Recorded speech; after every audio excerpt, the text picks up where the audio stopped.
கருட புராணம் அப்படின்ற ஒரு விஷயம் இருக்குல்ல சார், அது வந்து நம்ம ஏதாவது தப்பு செய்யறோம், நம்ம வந்து இன்னைக்கு பாவம் செய்தோம்னா நம்ம இறந்த அப்புறம் நமக்கு என்ன மாதிரியான தண்டனைகள் கிடைக்கும் அப்படின்னு சொல்லிட்டு நிறைய படிச்சுட்டு இருக்கோம். இன்னைக்கு வரைக்கும் எல்லாரும் பார்த்துட்டு தான் இருக்காங்க, படங்கள்லயும் காட்டுறாங்க. இது இறந்த பிறகுதான் அப்படின்ற ஒரு விஷயமே தப்பு அப்படின்னு நீங்க என்கிட்ட சொன்னீங்க. இது பின்னாடி என்ன உண்மை இருக்கு சார்? சரி, பொதுவா வந்து ஒவ்வொரு விஷயமும் நம்மளுடைய இதிகாசங்கள் புராணங்கள் அப்படின்னு நம்ம சொல்லும்போது இதெல்லாம் வந்து வெறும் ஸ்பிரிச்சுவல் மித்தலாஜிக்கல் அப்படின்னு புரிஞ்சுக்கிற அளவுக்கு தான் நம்ம எல்லாருக்கும் இன்னைக்கு ஒரு புத்திசாலித்தனம் இருக்கு. ஆனா உண்மை என்னன்னா, இன்றைக்கு வாழ்வியல்ல நடக்கக்கூடிய மொத்த விஷயங்களையும் பிரிச்சு அழகா சொன்ன விதங்கள் தான் வேதங்கள் நம்ம சொல்றோம்.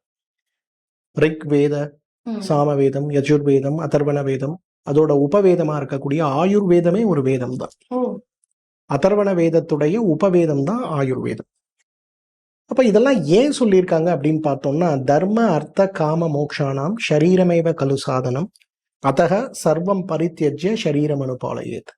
ஒரு மனிதன் தர்மமான வாழ்க்கை வாழ்வதற்கும் பொருள் சேர்த்து செல்வம் மிகுந்த வாழ்க்கை வாழ்வதற்கும் அவனுடைய இச்சையா இருக்கக்கூடிய வீடு, பணம், காரு, பங்களா, குழந்தைகள் எல்லாம் வர்றதுக்கும் இதெல்லாம் அடைஞ்ச பிறகு அவனுடைய வாழ்வை பூர்த்தி அடைந்த ஒரு நிலையில் முடித்துக் கொள்வதற்கும் தேவையானது உடம்பு தான்.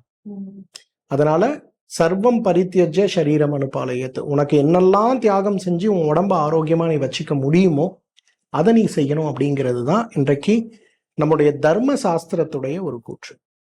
ஸோ அப்போ நம்ம யோசிக்கணும், தர்ம அர்த்த காம மோட்சம் அப்படின்னு வருதுன்னா அந்த இடத்துல வெறும் உடம்பு மட்டும் வரல, மனசு மட்டும் வரல, ஆத்மாவும் சேர்ந்து வருகிறது. நம்மளோட பாடி, மைண்ட் அண்ட் சோல், இது மூணையும் ஆரோக்கியமா வச்சுக்கக்கூடிய ஒரு புரோட்டோகால் தான் இன்றைக்கு நம்ம எல்லாருக்கும் தேவை.